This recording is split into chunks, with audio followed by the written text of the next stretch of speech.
Great. Let's get started. Hello, everybody. I'm Andy Yan. I'm the director of the City program at Simon Fraser University, as well as a member of the board of directors of the Planning Institute of British Columbia.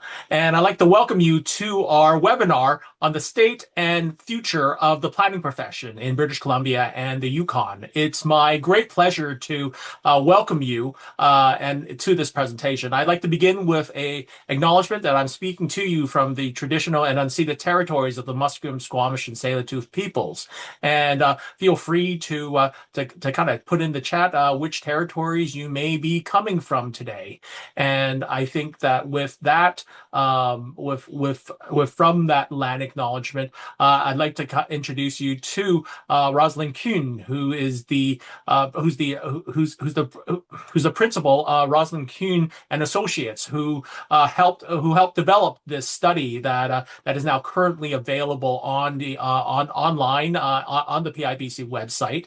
And really today we will have a kind of presentation from Roz, and then followed by a panel reflections. And we have this fantastic panel of established and emerging planners in the field and across the province and in the Yukon. And that from that kind of initial set of panel reflections is moving into a moderated panel discussions. And thank you so much, everybody, for sending in questions. And as we'll try fitting in as many as we can, and then from that Q&A, I'll be closing the event.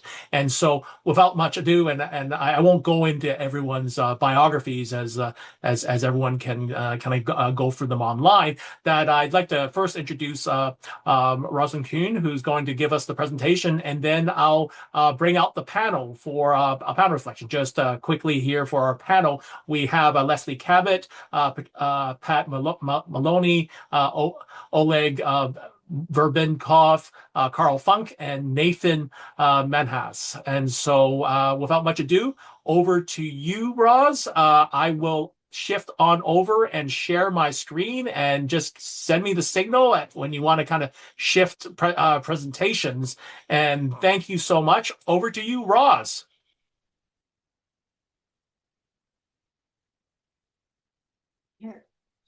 Well, first of all, thank you, Andy, for the introduction.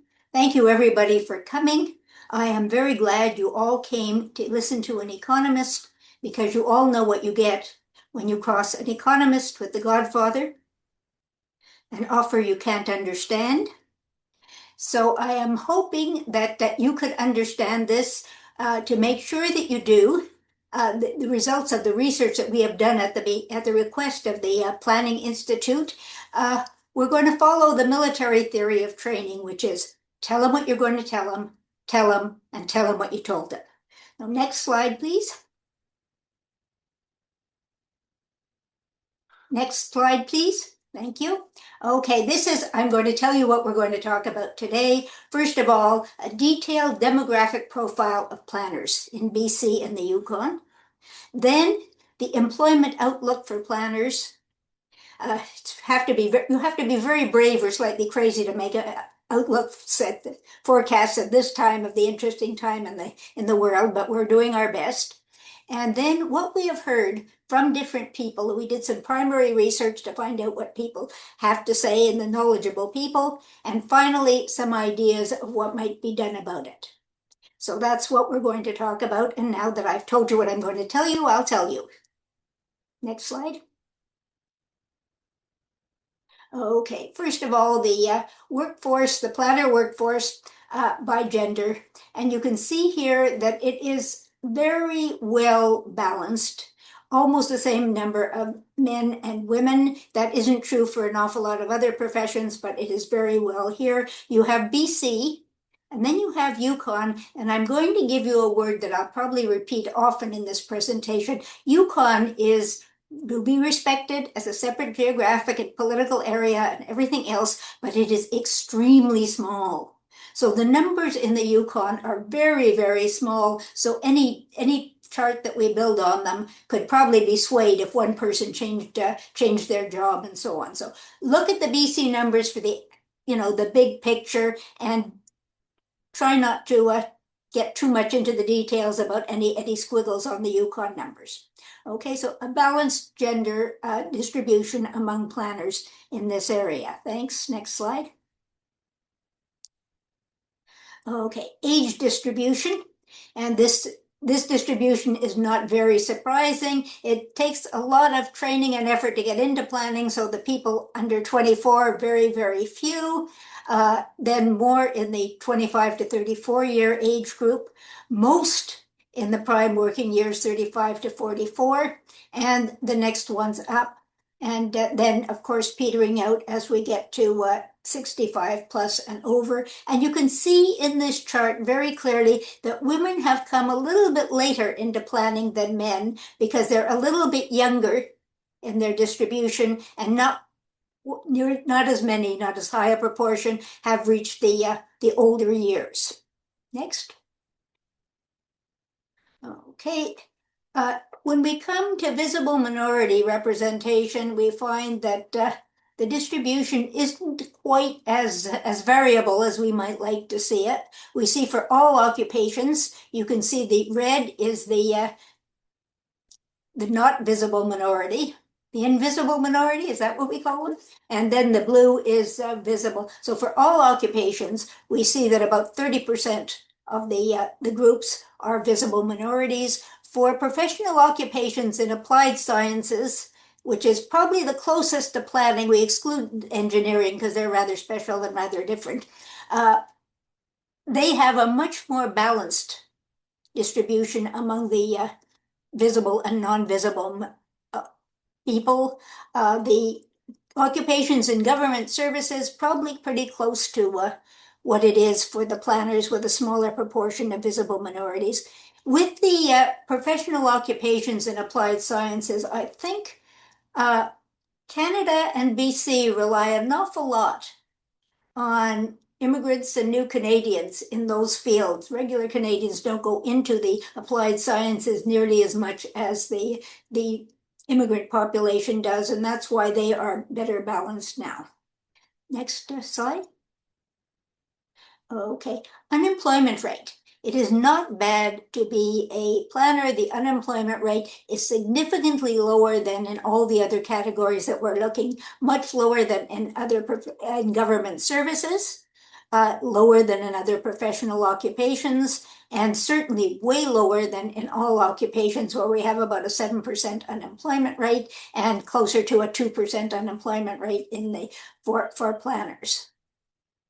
Okay, and when we come to self-employment, and I admit my biases right up front, I'm a strong believer in self-employment. If you're a planner, you are much more likely to be working for someone than to be self-employed. Only 10% of the planners are self-employed. Most are employees for government or other organizations. The professional occupations has a much higher proportion of self-employed. They go up to about 15 or 16%. And the applied sciences, again, over 15%. And in all occupations, we have about 16% of people self-employed in British Columbia and the Yukon. So not many self-employed people. That, I am fearlessly forecasting, might change as more planners end up in a consulting mode rather than an employment mode. Next. Okay, income. Not bad money-wise to be in the planning field in British Columbia. If we look primarily to get comparable figures, we should really be looking at the bottom line, which is full-time, full-year employment, because if you're working less than full-time, full-year, then your salary doesn't tell you much about your rate of pay. So we see that planners get about $91,000 a year. The applied sciences do a little bit better. They get 108. And the professional occupations in government are about 84. And all occupations, the average income for all occupations, full-time, full-year in BC is about 77. So doing quite well on the financial side. Next slide. Okay, and part of the reason you're doing quite well on the financial side is because you're also doing very well on the education side. So we have high school and secondary school equivalent is the orange, the green is a bachelor's degree, the blue is a master's degree, and is that blue? Dark blue. And the bottom column is a doctorate. And we see that the great majority, or the modal group among the planners, have a master's degree. Most of the others have at least a bachelor's degree. Very few have a doctorate, and a very small number have less than a bachelor's degree.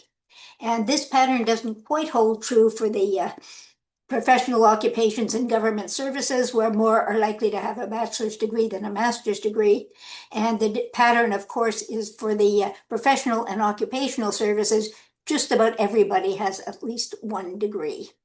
And for all occupations, you can see that planners are much better educated at all degree levels than the labor force in British Columbia as a whole. Next. Okay, growth.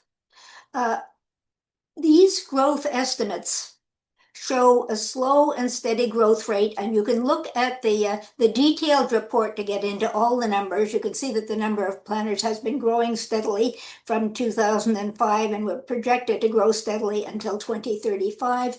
If anything, this is a minimum estimate of growth, because these are taken from the BC Outlook figures, and they don't forecast, they project. So they draw straight line projections of what is going to be happening, and that, if anything, is a very minimum estimate, and I hope we have the reasons for it on the next slide. Okay. Reason it's a minimum estimate: first of all, we need replacement people because people retire. Not the age distribution is less heavily weighted toward the retirement and close to retirement years in planning than it is in many other occupations. But we still will have to replace those who retire. We will have to replace those who decide to move to other occupations. So the estimate of growth in the report is to be taken as a baseline from which we'll build replacement. Another main reason few main reasons why we figure that just a straight line projection doesn't give us enough estimates of the growth is, as probably most of you in this room know, the planning field and the areas covered by planners is getting wider and more detailed and more complex. We have an awful lot of planning activity that wasn't there a decade ago with respect to climate change. First Nations, as governments themselves, are now getting into planning, and they need the resources and the planners to be able to do it. So we have climate change, we have First Nations, the whole area of dealing with the higher levels of government. And again, I'm not telling you anything you don't know, has become more complex, more detailed, and changing more rapidly. So you can't rest on your laurels on any of that. And all these are going to require more people. Now, will artificial intelligence remove planning jobs? The way I see it now, and I could be very wrong because nobody knows for sure, is the kind of things that AI can do, if it's not going to get into slopaganda and all those other kinds of things that have been threatened to do with AI, are going to be the kind of routine tasks that maybe planners or maybe that their staff used to do and will now be freed from, so that they will be able to pay more attention to the real important things that planning requires, that need a look at by the planning profession. Next slide. Okay. Okay, now we're looking at the membership of the Planning Institute. There's 2,000 active members. It is a very stable occupation. The average member has been in there for about 18 years. Something else that is rather challenging, as we'll see later on in the report, is that it takes an average of over 4 years to become a fully qualified, certified active member in the planning profession. Next. Okay, then we said, okay, that's enough analyzing the statistics. There are lies, damn lies in statistics, as someone once said, or figures don't lie, but liars can figure. So we decided that we talked to the people who should know and hear what they had to say. So we talked to business, industry, and professional organizations. We talked to employers and employees who themselves were mostly planners.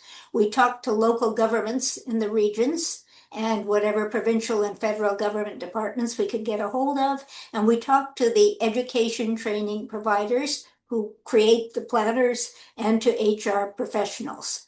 And the next slide will begin to show us what we heard from them. Okay, the conclusions were quite unambiguous, and it was always reassuring that from our analysis, from our looking at different people, looking at other things, they were all consistent. And a very consistent finding, metro, non-metro, wherever we looked, was that a shortage exists. There is a shortage of planners. All the employers that we talked to, all the industries, businesses, and governments we talked to, all said they could use more planners. The problem was more severe in the non-metro areas than in the metro areas. The non-metro areas are quite, I think desperate is not too strong a word, for a sufficient number of sufficiently qualified and experienced planners. But even in metro, people were saying they had a very hard time attracting, keeping enough planners. Okay, so there is definitely a shortage. There's the changes in the planning functions that I mentioned. You need more people, and there is a need for skills and certification. So you need skilled planners, you need experienced planners. If you have time to look at the report, you can find in it lists that are practically pages long of all the skills that employers expect planners to have and would like them to have and need them to have. Next slide. Okay.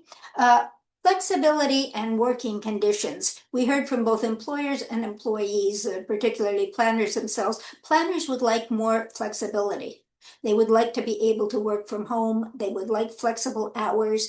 And given that there's a shortage, the planners have a lot of say about their working conditions and how flexible they should be. And if they bump up against things that are too rigid, they have a choice to go elsewhere or to leave. And so that the flexibility and working conditions, working from home, flexible hours, all these sorts of things, working in a consulting mode rather than an employee mode, were the things that will enable employers, governments, and so on to attract and keep more planners. On the other hand, spoken like a true economist, union agreements in several working environments limit the flexibility, and that means that there should be some sitting down at some negotiating tables to deal with those issues. Diversification, we saw that on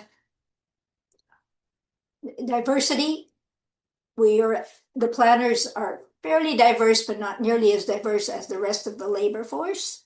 Gender balance is extremely good, and the whole question of family issues, which we were expected to hear about, are people having children and families, and is that getting in the way of their work or so on, didn't come up in our interviews or in our research.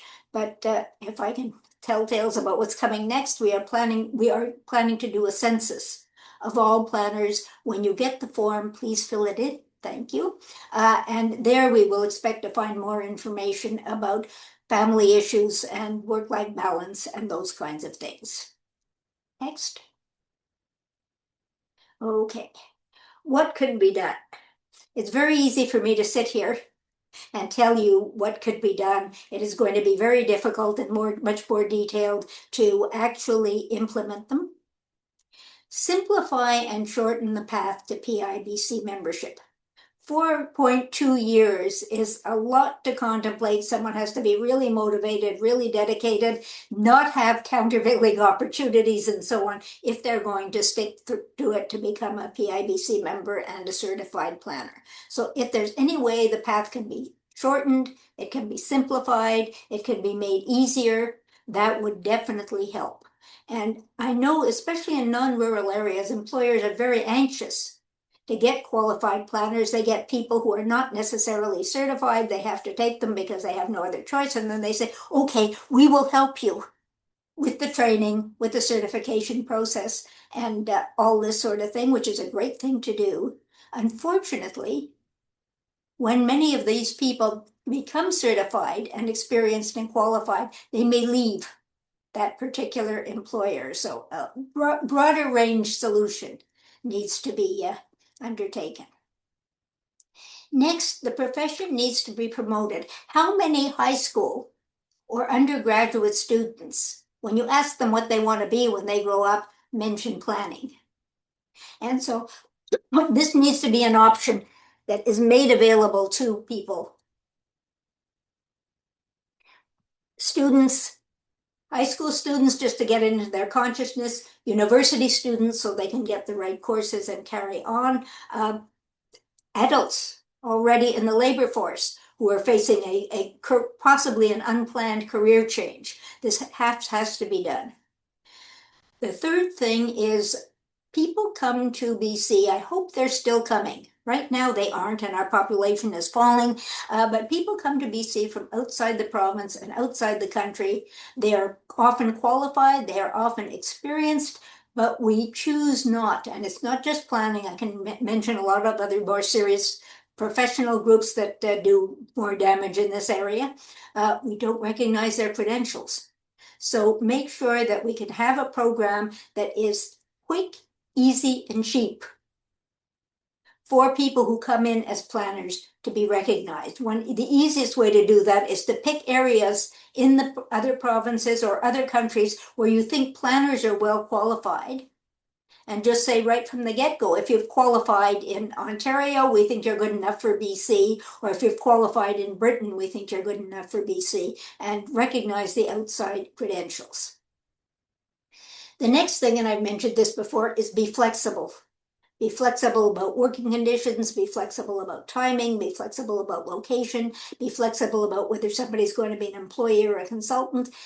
When you have a good fish on the line, if I may use that analogy, ask them what they need, what they would like to be able to come. When you have people in your employ, find out before they tell you they're leaving what it would take to make them to stay. And then finally, and this is harder to do, work together, and this is primarily for the non-metro cities, governments, locations. Once you get outside of metro, most of the communities are too small to afford full-time planners on their own. They desperately need the planning services. Be a little bit flexible, offer to share your expertise, your knowledge, and your planners. Give contracts to planners who will serve more than one community, and so on. And that is frequently about the only way, short of straight out consulting work, that many of the smaller locations, many of the First Nations locations can afford and find to get the planning capability, the human resources and planning that they need. Next.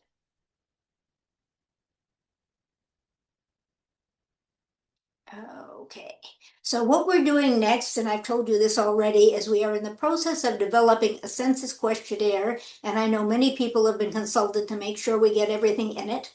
And there's always a trade-off when you're doing a census. You want to get everything you possibly can in the census, and you want to have a census questionnaire that is slightly less than 2 miles long so that people will actually answer it. But we have developed this census questionnaire with several variables, including the ones that we found our report, like family issues, didn't quite get into, and also to verify what we found in our report. This will be coming out to you soon. And again, I strongly encourage you, when you get it, take some time, thank you in advance, to fill it out. Next. Okay, that is what I have to say. They say if you took all the economists in the world and put them end to end, they still wouldn't reach a conclusion. They lied. I am still following the military theory of training. I've told you what I was going to tell you. I told you. I'm not going to tell you again because you can get it with all the details and the numbers and everything else in the report itself, which is available to you. Thank you.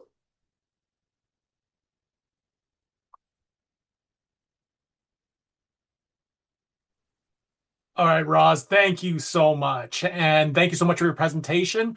Um, we posted up the report online on the chat here, and we have just a kind of few extra minutes. And thank you for being so succinct, Roz. And I think that it's important to kind of thank you so much for joining our team here and informing us planners about the state of our profession. I think that a lot of it kind of reflects your own kind of expertise in terms of your own background in economics as the chair of WorkSafe BC and a governor of UBC, as well as a 20-year regional economist for the federal government in BC and the Yukon, and very much I think bringing in your experience, as well as I think I have known you through other circles in terms of your extensive experience working with any number of professional age and industry organizations, and kind of understanding the kind of economic dynamics and labor dynamics within their particular area. And I think that a lot of this is also now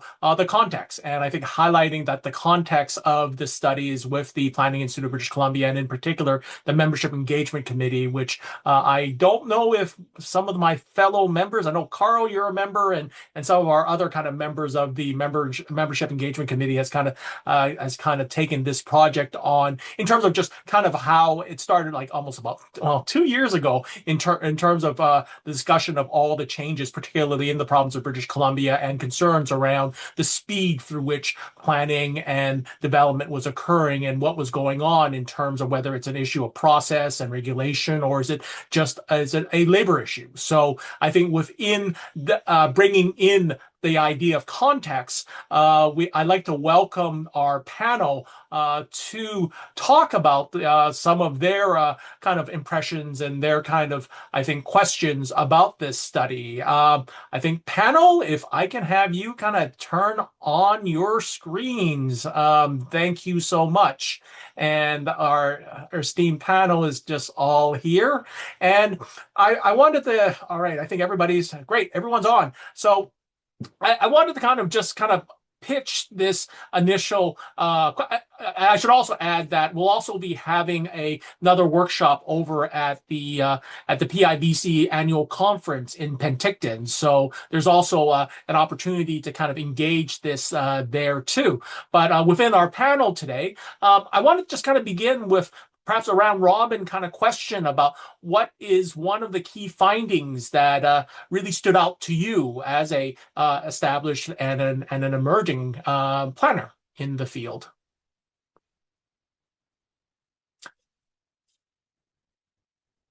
All right, Pat, I see your mic is on, so I'm going to pick on you. Okay. Thanks, Andy, and thanks, Roslyn. A great presentation, and I think it's a great report. I do have a couple of concerns, and just to put it in context, I'm on the Professional Standards Board. My responsibility is to regulate standards for the profession, and so while I completely agree that the profession of planning is broadening, widening. I see the future. We need to deal with AI, but I see the future of planning actually including more and more social elements to it. But as a self-employed planner of over 65 years old, as a baby boomer who's worked in public and private, non-traditional, and worked with First Nations for over 35 years. The one issue that I have, Roslyn, is the concern that you say to simplify and shorten the process of becoming a registered professional planner. And I understand that we need to recognize the credentials from other countries, other places, but nationally, what we're seeing is, yes, we want planners to get in and registered and in the profession because we need planners, and we've seen that. And my generation will be finally retiring or dying off. But what we do see is we see the absolute need to maintain a very high standard of credentials and certification and ethics. Because we continue to represent the public interest, we consider to have to defend ourselves against criticism, using our best planning judgment. It's always going to be criticized. And so the idea of simplifying and shorten the process for RPP, quite frankly, there's a lot of people who take 4 or 5 years to become a member. They don't have to. They just get lazy. Honestly, I was 4.5 years and I could have been 2 on the day sort of thing. So I don't know that that's an actual measurement of the ability for people to become planners, certified registered planners. And then we also have unfortunately, a lot of employers who do not recognize the certification, do not value the certification. So their employees don't have any motivation to become certified. So it's a lot more complex than just saying simplifying and shorten the process for RPP. We are looking at improving the process through the Professional Standards Board, but I guess that's where I'll leave it for now, Andy. Thank you. Thanks so much, Pat. And I think in kind of bringing in the perspectives of really the private and the public sector in terms of where planners do work. I know that actually, Oleg, I think you're also in the public sector. Yes, and I think I wanted to kind of bring in perhaps asking what was the kind of key finding of Roz's report that really stood out for you. Well, thanks, Andy. Yes. So, Roslyn, thank you for a very detailed report. I went through all of your stats and all of your tables and whatnot, but the thing that I kind of focused on was the fifth section there, what we have found in the primary research. So, I would, also very much agree that we're dealing with increasing complexity. Like if I look back to when I started at City Hall, we used to help people make applications. It was very simple, just fill in the blanks kind of thing. We even used to draw their, subdivision layouts for them. But now it's like we're telling people, if you want us to help with your file, with your application, we need about 3 months to prepare a proper application. So so definitely more complexity. There's also, I think, a lot of turnover. I guess maybe that's always been the case, but it just, seems to me that there's more turnover. People are moving from from one municipality to another, from one organization to another, and I just find that there isn't the continuity that would really help, with better decisions. Also, the one thing that I think your report sort of leads us to is the fact that planners are thinkers, and we need to be able to think through issues, and we need to understand what outcomes are as a result of our decisions. And so that takes time to acquire that kind of skill. And I think, back to what Patricia has said, is it takes a few years for people to understand what they're doing before they actually become members. And I too took a long time because I didn't need to. Nobody stuck a gun to my head to become a member. And so, but then when I got into areas of work where it required a stamp, not that I've used it very much, but when it required that qualification, that's when I got serious. So I think the report is very balanced. I think it's I think as planners we have to be careful to be when we're prescriptive about certain things like zoning or whatever, we have to be careful that it's not too restrictive because the world is evolving and it's changing very quickly, and we need to be flexible. So I think maybe I'll stop at that.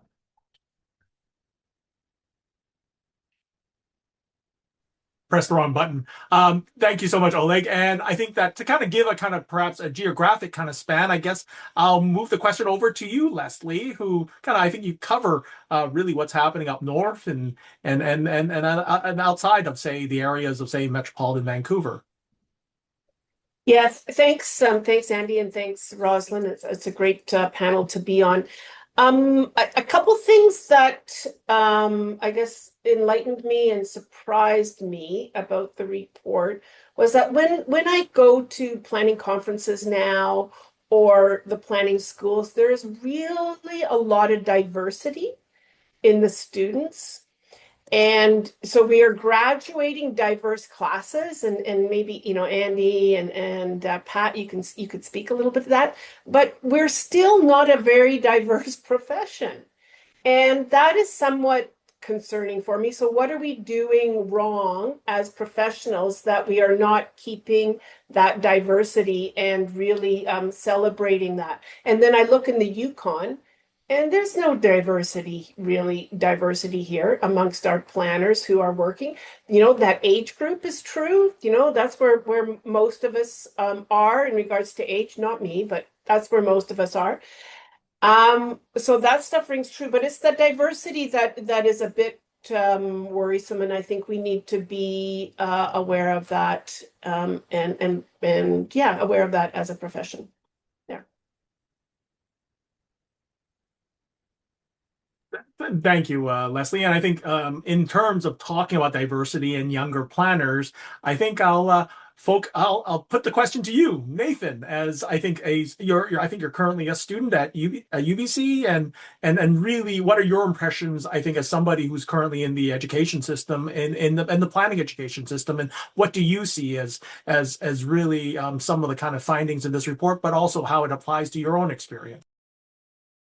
Yeah, thanks, Andy. And I second everyone that Roslyn's report was fantastic, and I certainly learned a lot. The one key finding that really stood out to me was the breakdown of the number of active accredited student members actually rivals that of active candidate members at 14 to 16% of all members in the PIBC. And these are by far the closest category to actively certified members at 49%. So that makes me think that students, it's on both sides. Students need to make a more active effort to engage with the PIBC. I understand there's always some barriers to some of those larger events or programs, despite the free membership that we do receive. But I think it might speak to something larger, maybe alluding to it here, that promotion and how does the PIBC or the profession, whether private or public, interact with really this burgeoning interest and I would call it universe of urban planning,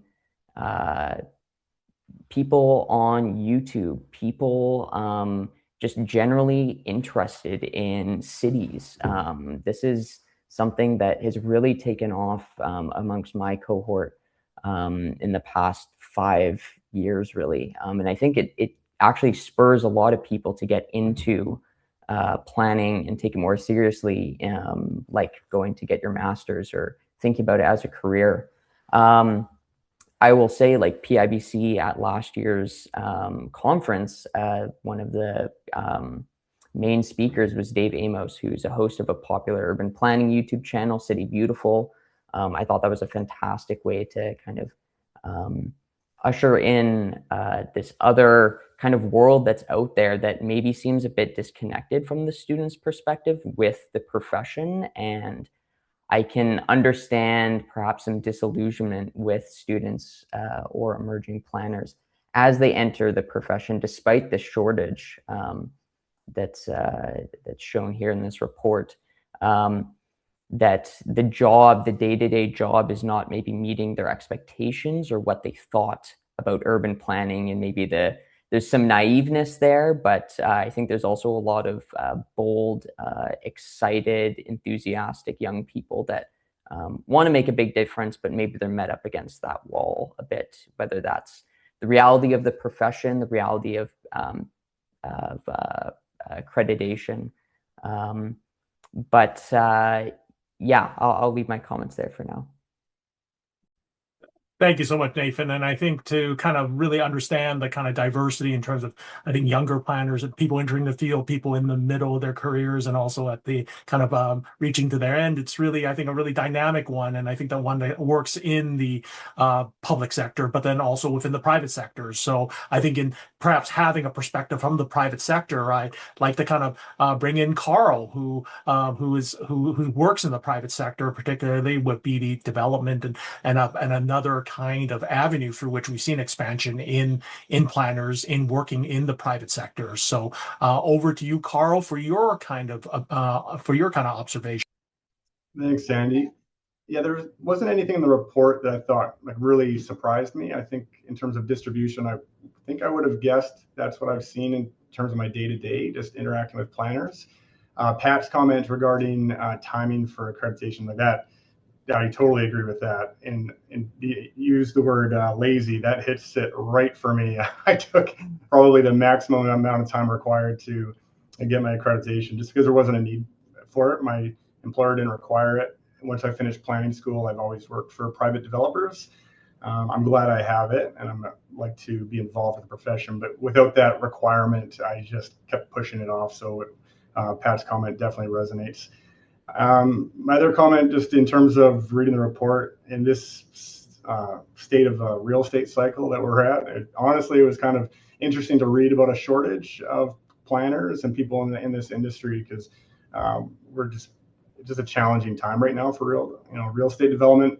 People are being let go. So to hear it, to see the shortage, it puts more of a long-term perspective on things, and it's a good reminder that this employment is still required. But it was the time that the report came out in terms of where we're in the real estate cycle was a little bit jarring.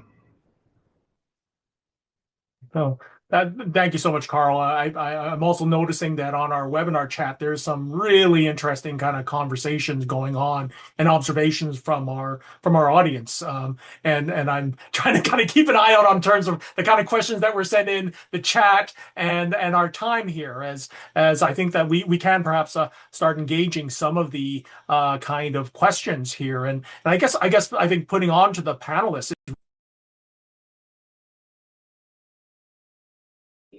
Andy, you're muted. Oh, sorry about that. It's that really going into this question about what's the one thing you think all planners should be aware of when looking at the profession and the ways of protecting and strengthening it. And I think that some of the members of this panel have kind of already kind of touched upon it. But if there's anything they'd like to kind of expand upon in really bringing out really how we can kind of become a better profession, much less a better organization at PIBC. Lesley?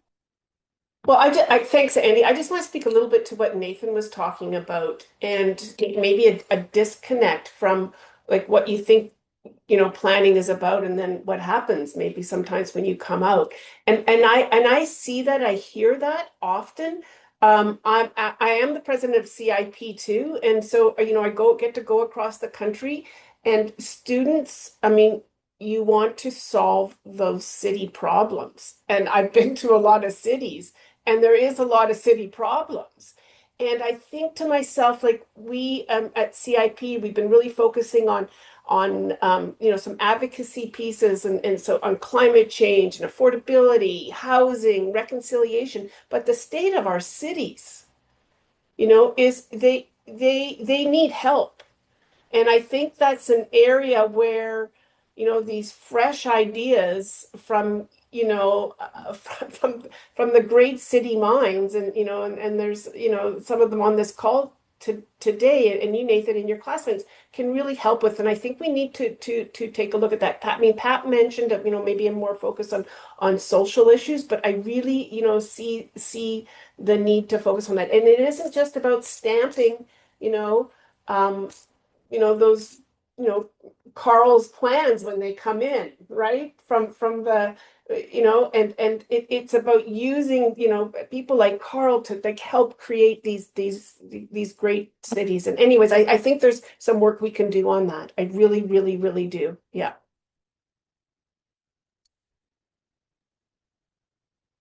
Carl, any thoughts about that connection? I mean, because I think right now it's interesting because I think the issue is, of course, how do you plan for weather and how do you plan for climate? As right now, I think it's certainly pouring in certain parts of planning, particularly in British Columbia, but yet knowing the kind of larger climatic kind of economic climate situations and planning and development and the state of cities. Any thoughts on that? Yeah, I feel like one thing, and PIBC does a pretty good job on some of this stuff, but I feel like there could be a little bit more collaboration in some areas. Like the Land Summit's a great example of what they do every 5 years, bring different organizations together. I sit on a board for NAIOP, which is kind of the commercial real estate board for BC, and then involvement with UDI. I feel like there could be maybe more collaboration with all those groups, because when I sit at a PIBC conference or a UDI conference or a NAIOP sort of event, we're talking about land, right? We're talking about maybe different angles of it, but a lot of times I leave thinking, oh, I wish someone from PIBC was here, or I wish someone from UDI was here to hear this, because any one of these groups, not just PIBC, UDI, all of them, there can be a tendency to have a little bit of an echo chamber when we're all dealing with the same stuff. We're all, to Lesley's point, we're all dealing with the same city issues. We're all developing. I feel like all groups could benefit from a little bit more collaboration. Great. Thank you. And I think with Pat, certainly with your experience with various certification processes and that we're trying to kind of go through, what are your thoughts towards some of the comments that we've talked so far? We're dealing with some really, really big issues. And I think that last comment, collaboration, is going to be the key thing. But what is it that planners can do? We facilitate, we collaborate, we engage, we can bring these groups together. My recent work is with local municipalities, and I'm finding that the infrastructure deficits that we have, the asset management issues that we have, are going to come to a head. And no matter what kind of planning we do, if we can't deal with those issues, we're going to be in real trouble. So climate change is a number one, particularly in coastal BC, but it doesn't matter if you're on a coast, because it's related to the fires, it's related to floods, it's related to drought, it's related to all of the things that we're dealing with, temperature rise, sea level rise.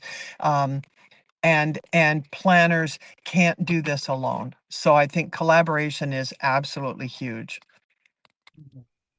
And within that collaboration, I know that we actually had several questions around, again, not only practicing planners, but then also planning education. And really, are we preparing the next generation, succeeding generation? I think this is also one perhaps touching upon you, Nathan, is that do you feel that the planning schools are training you for that type of world that Pat has kind of talked about, as Lesley has kind of described, and Carl's kind of touched upon?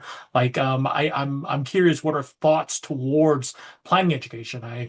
I'm kind of affiliated with that, but then I think I want to kind of put out that question to you, as we had several questions talking about planning education, and are the planning schools adequately preparing our young planners? Yeah, thanks, Andy. Yeah, I'm just graduating my 2-year program at SCIP in just a week or two, so I'm definitely in that moment of reflecting upon the past 2 years and the skills we've acquired. I think there's always a tendency with students in planning, from what I've heard from years before and incoming years, that they wish they got more practical skills out of their program, that, we appreciate the theory, but, we need to learn those hard skills. And I do think that's important. In the report, there's a list of, project management skills, finance, real estate, kind of more development planning specific skills, which I definitely agree with all that. But I do think a program like SCIP or at SFU, without that theory base, you can't, what are you practicing for? And I think as AI and just our current economic drought and development drought might begin to drive more of those development decisions, or take on more of that process and maybe that toiling work. It's just a really critical time, and I know a lot of emerging planners are just thinking about what is our role and where can we actually make an impact. And I personally see it as an ethical kind of overlay or regulation across these, because, you know, like Pat mentioned, guiding the public good. And if this role kind of becomes obsolete in the face of AI or pressure for increased development, where does that leave the profession? So I think programs like SCARP are doing a great job of keeping that perspective in students' minds, but it also needs to be balanced with, I think, financial skills and project management, from what I've heard of more mid-career and later career planners, as really important skills in how you negotiate and just operate, whether it's in a municipality or a private sector, are really important. So I'd like to see planning education incorporate more of those skills, but still remain perhaps radical, perhaps innovative, to just keep that perspective always as an ethical overlay in this world that we call planning. Andy, may I just say one thing? Because I apologize, I have to go. But I hear everything that is being said here. The problem is you can't teach all of this in a 2-year master's. You can't teach it in a 4-year undergrad. This is another reason why it takes planners 4 or more years to become an RPP, because they have to have this experience. They have to get this working in the I hate the term real world, but working in the real world to figure out what it takes. I want the universities to be able to teach this, but not every university can teach all of this to a fully competent level. And here we go with the whole idea of competencies, but it's absolutely critical. And this is why our continuous learning credits are so important. This is why conferences are so important. And this is why your mentor is so important as an entry-level planner. Your mentor is that person with the experience that can help you understand and share these things. And so to me, it's the schools play a massive role, obviously, but I think there's more that has to fall on the employer to do the training and do the education and to bring the young planners along as well. So that's sort of my last comment for the day. So thank you. Great. No, thank you so much, Pat. And I think that going into the idea of training, and I think that of course the issue goes into perhaps being on the job, and are there the kind of resources on the public as well as the private sector, whether they can do that. I'm Carl. I'm curious in say your operations or Oleg, your particular operations when it comes to working with younger planners. What do you see as really the kind of but it's not only skill sets but perhaps mindset that makes a successful someone successful as being young and entering the field? Well, Andy, I guess one of the things that our group of planners here that we get involved in is we encourage participation in various organizations. For example, we belong to the Right-of-Way Association. You know, most people haven't heard of, there is such a thing. We belong to an expropriation association, which you know, a lot of planners in the public sector don't don't get involved in. We also coordinate a lot of projects, and we are the shall we say the soft project coordinator. So in other words, when I get a file, I'll have to go talk to the civil engineer. I'll also have to get a geotechnical engineer involved. I'll have an arborist, landscape architect, you know, any number of professionals. You know, a lot of times we need to understand something about hydrogeology.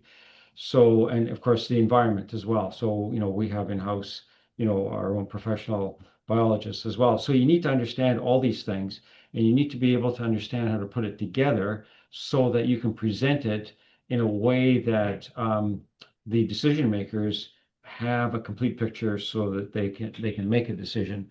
And then sort of turning to sort of the educational side of it, sure, while we do all these things, I think on the you know, schooling side of it, I think, you know, and I've seen some of the comments, I think more adjunct professors that come in from, you know, from practice whether it be from public or private sector, that bring a certain amount of experience to students.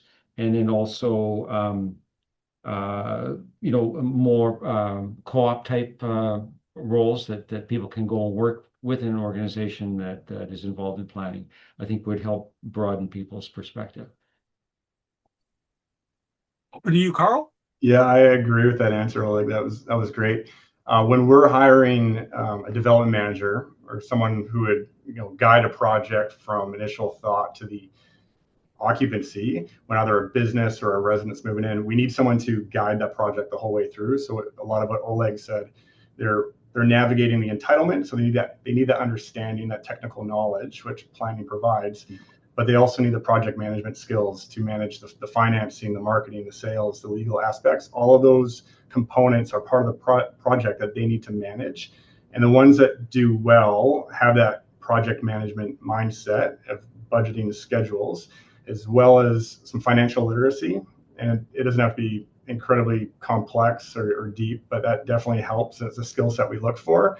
And then the other one is communication, because what Oleg was saying in terms of communicating with all the geotech, civil engineer, as well as finance and your legal team, you need communication skills, writing, verbal, and then the ones who do well at the company typically can communicate with all different types of people. They can, with the investors, with the consultants, with the city, mayor, council.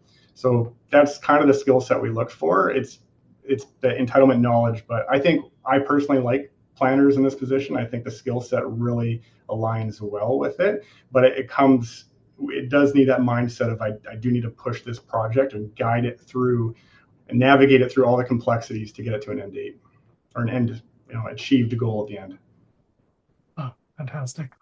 Well, thank you so much. I just noticed that we've hit 1 o'clock, which I think is the time through which we are scheduled to end this webinar. And some fantastic comments here on the webinar chat that I've been trying to kind of pay attention to maintain this incredible conversation and perhaps not have a stroke. So I want to kind of encourage everyone to kind of we'll hopefully be able to kind of capture the webinar chat as well as kind of continue this conversation, as I think that it's one that is not going to end anytime soon. But yet I think in these particular times, whether it goes into these ongoing issues around climate action, but then also the economic kind of situation in terms of development, that I think that this is going to be an ongoing kind of topic. And I hope that everyone can kind of keep in contact. I think that certainly with how we are going to kind of maintain this project, that this project is not over, that we're entering another phase. And I think that there's also this kind of conversation which we're going to continue on over at the conference in Penticton. And I think that I'd like to thank everybody for coming out today and going into this discussion. Oh, wait, we are actually good until 1:30? Are we? Sorry, or am I cutting it a little too quick? Sorry, my apologies. It's one of those events that I wanted to kind of move into, but no, I wanted to thank everybody for this for coming out. I guess any other kind of comments from the panel? Maybe I can just speak a little bit about younger planners, like when you're entering your career and how to get that experience. There's a lot of us that come north, and it was one of the things that was noted in the report is the capacity problems. Planners in the small communities, northern communities, rural communities. And the opportunities there. So there's opportunities for sure, but the North also is an area with a lot of complexities, right? We have climate change, right at our door. We have Indigenous reconciliation. We have modern treaties. We have, and we have a lot of the major projects that are coming out of the major projects office. And so it kind of speaks to additional training or additional experience too, right? And so something we're looking at it at CIP, a couple things. One is some training or some modules where there can be learning, like experiential learning, and also opportunities for an internship. So going up north, having, working with a smaller community, having that relationship, but also being mentored by somebody who's had that experience. So, I think we hear you in regards to wanting that more experience, and we're trying to figure out ways for that to happen. And I know the fellows at the Canadian Institute of Planners are doing some work on that, and also the Canadian Institute of Planners too, like advocating. We need partners for that. So my apologies. We are good until 1:30. I focused a bit too much on doing lunch and learns, which have a hard 1 o'clock end time. But I think going into this issue of kind of looking at where people have their beginnings, that a lot of the kind of study did come out to say that that when it comes to being in areas outside of, say, the direct metropolitan areas of the capital district or metropolitan Vancouver, that there's a deep yearning for planning staff. And I'm curious, Nathan, from your experience, is there it almost sounds like we parallel other professions. Like one thinks about the medical profession and kind of how there's a tendency to kind of focus in terms of the urban areas, but yet there's these huge opportunities and needs out in the rest of British Columbia. And I'm curious about like what happens with, say, your colleagues, your cohort, in terms of thought about where they want to be. Yeah, I mean, there's definitely, despite a lot of folks getting into urban planning because of their love of cities and what we might traditionally think as kind of big transit systems and major projects in development and housing, there is definitely a group and cohort of people who are interested in working and learning in more remote, rural, and working with First Nations across the province. Again, SCARP is unique in its one formal concentration, the Indigenous Community Planning Program, pairs students with nations across BC to do a kind of practicum work placement. And I think a lot of people see the shortage of planners and work and the desperate need across the province outside of the metro areas. So that is an attractive choice for a lot of people in my cohort, though there is still, I would say, majority desire to be in an urban environment, landscape, and deal with those more typical urban challenges of planning. And I think that's maybe where there's another disconnect. Despite the shortage of planners, just in the past year, it seems to be across Canada, at all jurisdictions, all levels of government, forms of austerity and budget tightening that makes maybe some emerging planners anxious or frustrated, especially when the programs, the jobs, the policy commitments around sustainability, climate action, social planning, equity are usually the first on the chopping block.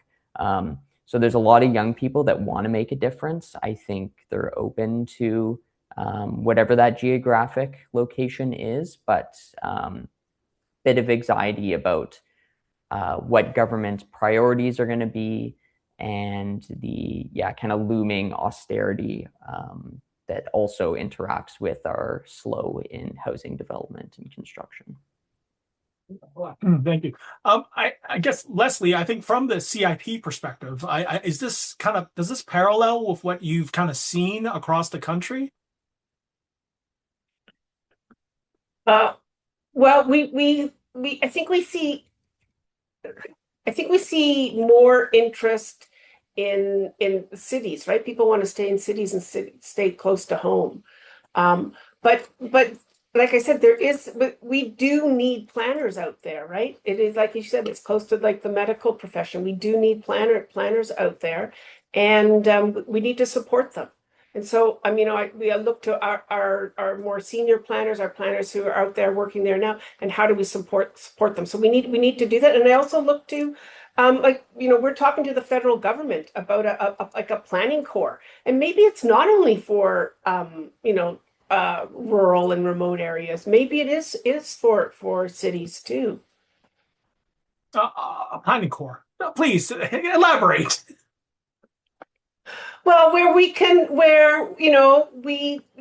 support planners out there in their new jobs, first jobs, entry-level jobs, but we support them because as Nathan says, there's some complex things happening out there in our cities and in our rural communities, right? There's some really complex things.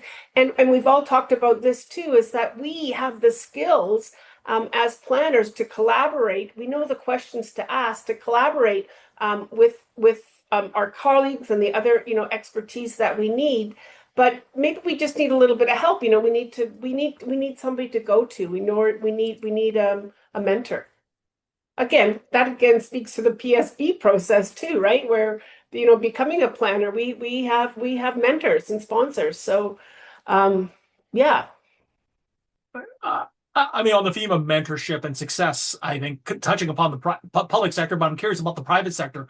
Carl, Oleg, the role of mentors. I guess how do you see that challenge? That, I mean, certainly I think as becoming members, we are required to have a mentor. But how does mentorship fit into success in the private sector too? Well, I think it's absolutely mandatory.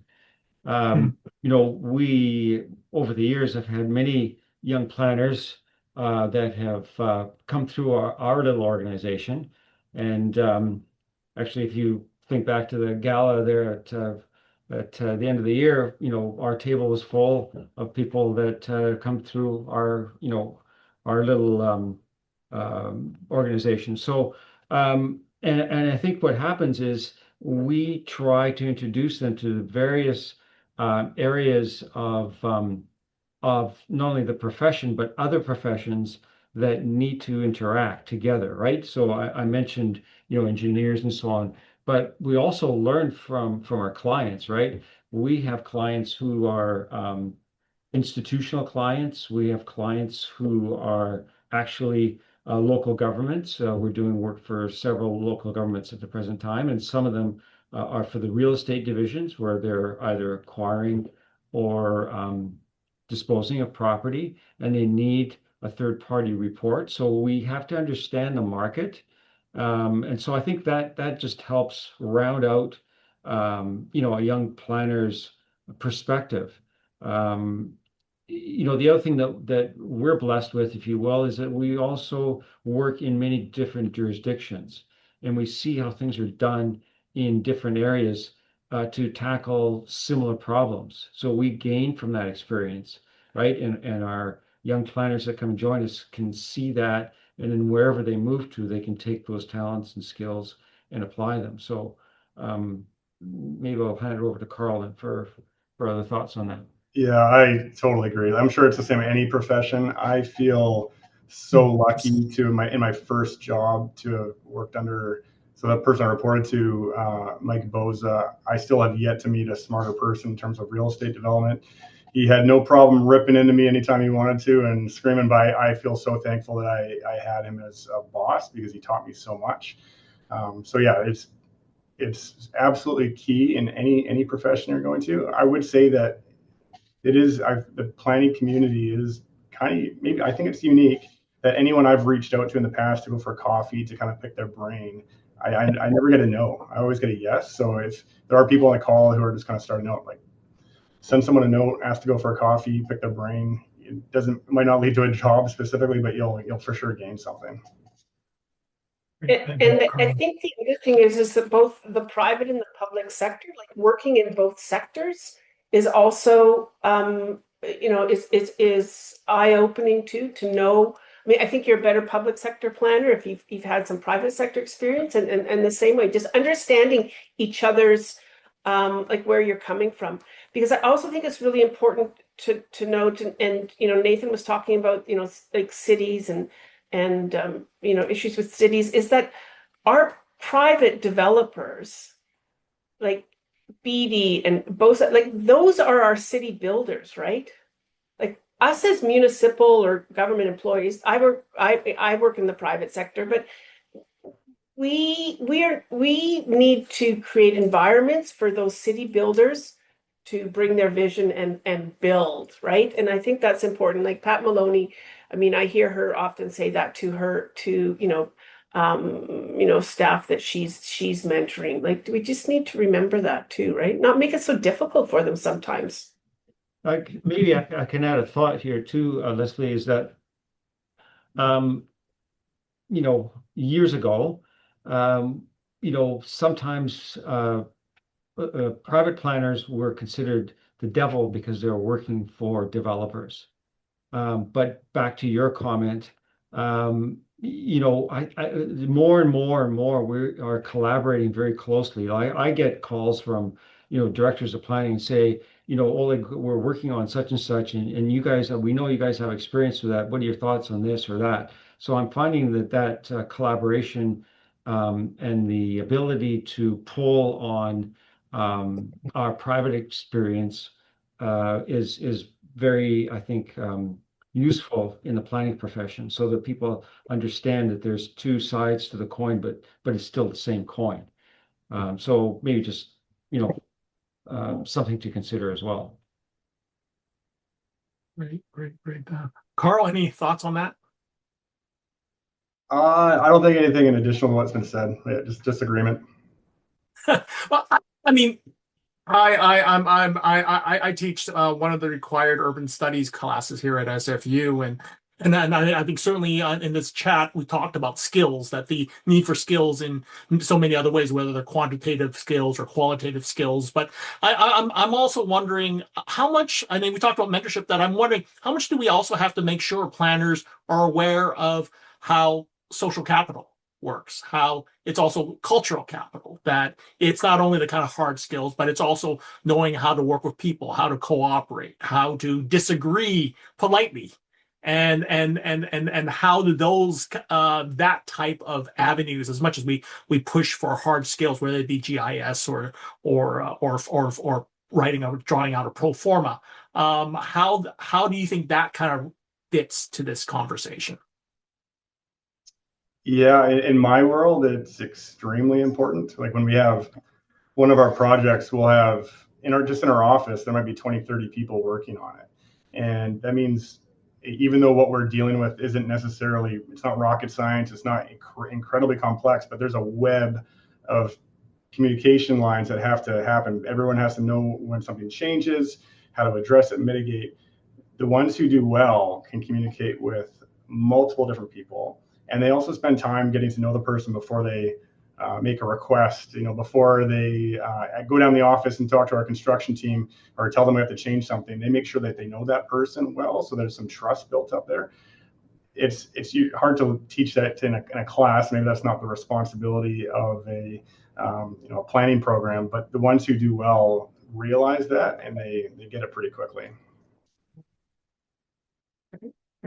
That it's not only about just what you know, it's who you know, and I think touching upon that issue of social trust and this kind of conversation around engagement. I know that we've actually had this kind of interesting side about like, well, where does public engagement fit in, and yet I think a lot of it fits into this question of social trust, social license, in terms of how development, how communities grow and change. And I'm curious, are we preparing our planners enough for that, to see that kind of complexity in terms of building those relationships?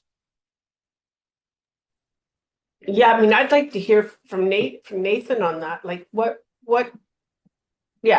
how was that handled or taught at SCIP in your studies?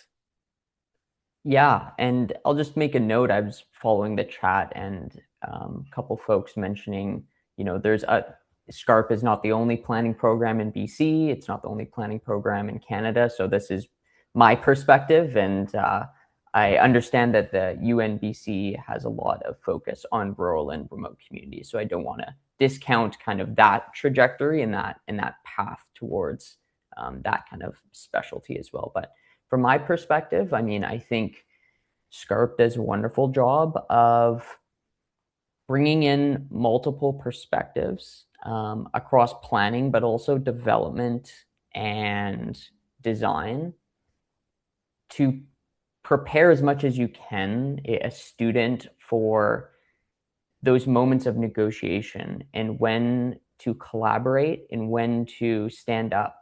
Because I think planners do, again, going back to this idea of ethical overlay and as kind of an ethical regulator, besides the kind of nuts and bolts of development and zoning, when to stand up for the public good in those cases. People have different thoughts on, we're currently in the past couple of years, what efficiency in delivering outcomes, whether it's housing or infrastructure, but also public participation. People are going to have different opinions about that, how to approach that. But I think planning program and the kind of people that SCARP brings in, whether it's from the development community or social activists or social planners or folks really focused on deep democracy and deep public participation. At the end of the day, it's up to the organization in the specific context to negotiate that, and also just as an individual, kind of how do you see yourself as an actor? And I love the comment about planners. Yes, they plan and they do planning, but they're not the only actor that does planning. There's developers that are city builders. There is the public, which again, we don't want to forget them as guiding that community vision. And everyone else, there's a lot of stakeholders, and planners need to remember they're a powerful force, but they're not the only actor that influences planning. Thank you. Well, there are a lot of, I think, really interesting comments here talking about really the state of planning throughout the province. And I think that part of this, actually, there's one comment here talking about the challenges of really connecting with the smaller communities from the various schools. And I think that that's really perhaps something that perhaps the PIBC can also pursue, as I think that in a purely selfish kind of board-centered kind of move here is that perhaps ask the assembled panel here is really where would you like to see the PIBC go in the next year along this area of the state and future of the profession, really in everything that we've kind of talked about in the kind of web chat that we've seen. What are what's one of the actions you might like to see the PIBC pursue within that year?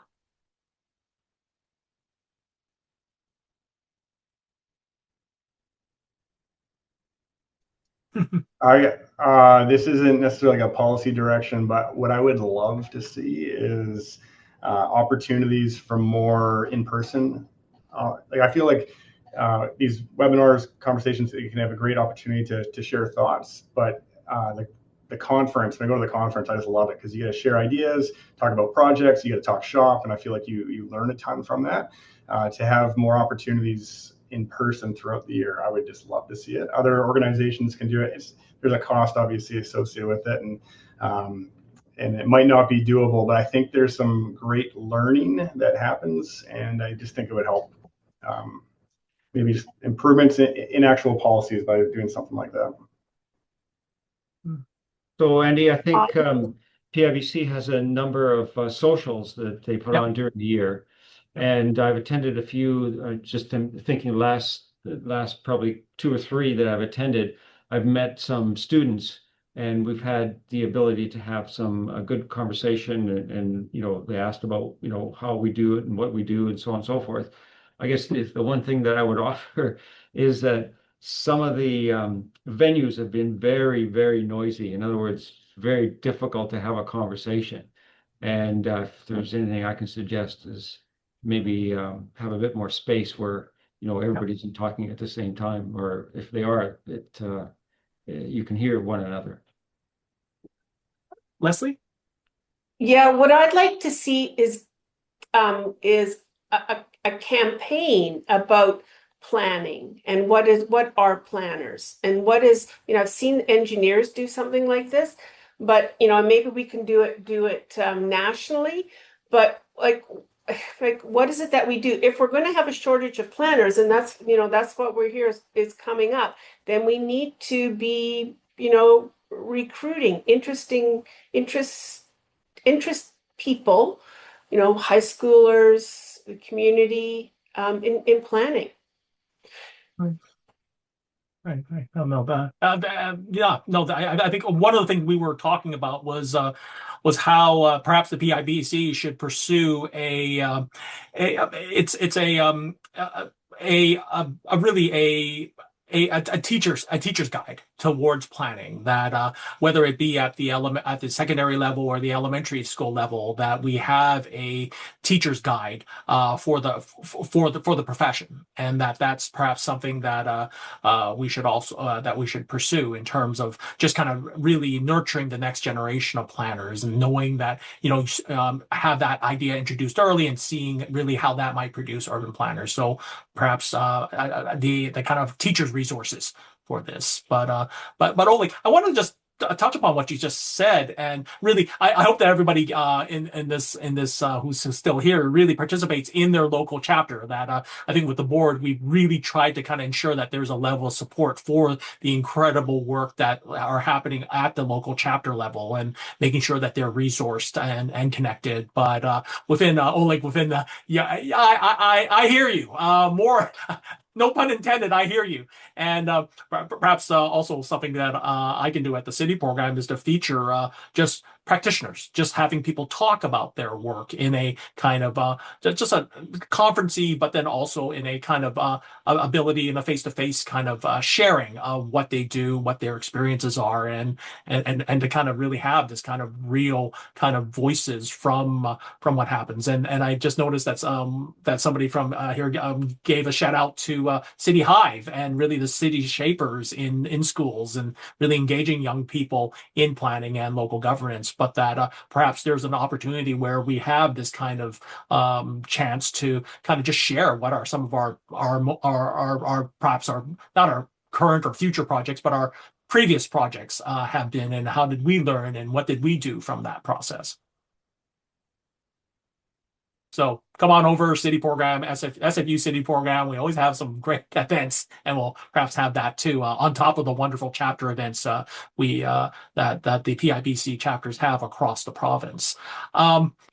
Okay, well, I think that within that kind of discussion, it really is one through which I think there's been a very lively kind of conversation about the profession. I think that it's really, I think, going into really what the next steps are for the study, and I hope that folks are able to kind of participate in the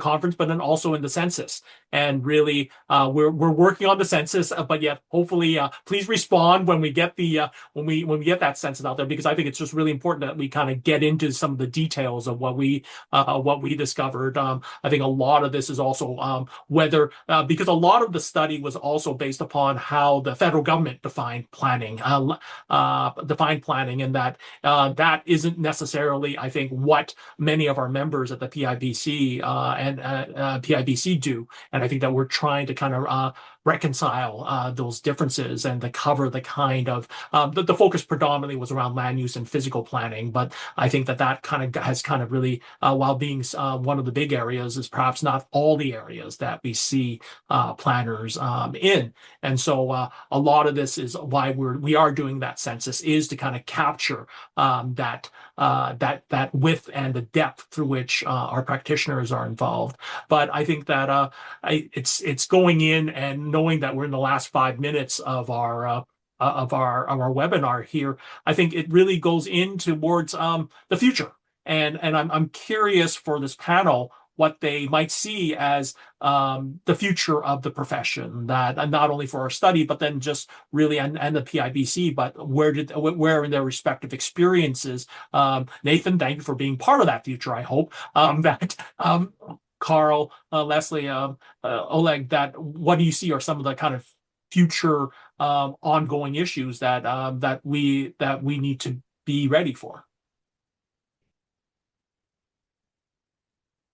Well, briefly, Well, I think that we have the skills to help a lot of these big problems, these big wicked problems. We know the questions to ask. We know who to collaborate with.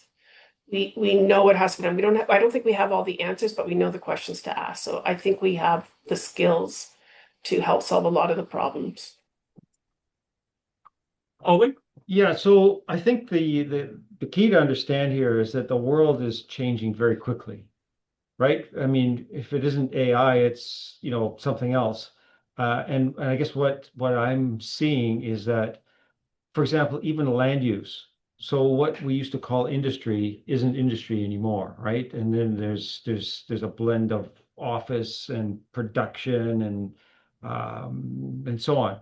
And so I think what has to happen is that there has to be more understanding of what's happening, you know, at the street level, and not just, you know, making policy because we think that that's the right thing to do. You know, I think really people have to get out. Planners need to get out. They need to see what's going on in their cities, in their towns. They need to maybe attend the odd Chamber of Commerce meeting even. I don't see many planners attending those. I don't see many planners attending, you know, industry events that are related. For example, I think, Carl, you mentioned NAOP.